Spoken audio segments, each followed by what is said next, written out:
There are several reasons to use clickers. Primarily, I like to use them to initiate student engagement. No matter how dull that comma lecture may be or any lecture that you're giving, if students know they're going to be asked questions about what you're lecturing on, they wake up immediately because they know they're going to have the opportunity to participate as well. So student engagement is a very important reason to use the clickers. But I also enjoy using clickers because I get immediate feedback on the material that I'm presenting. I can find out immediately if students understood what I've just told them, because I'll ask a question about them and they will respond.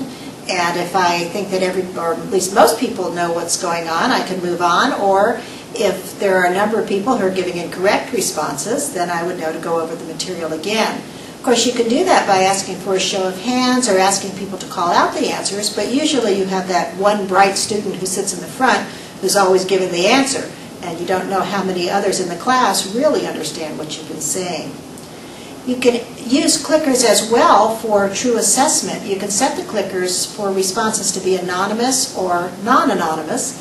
So if you want to count the answers that are being given, you can set the clickers to do that, and you can do pop quizzes in that way as well. Finally, some classes like to use clickers to take anonymous surveys, especially classes like psychology and sociology.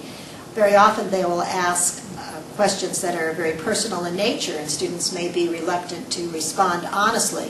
For example, they might ask, have you ever considered committing suicide? And students may not want to raise their hand to answer a question like that. So the clickers can be set to an anonymous response, and students can feel more comfortable just clicking in their answer, and you get a more accurate survey.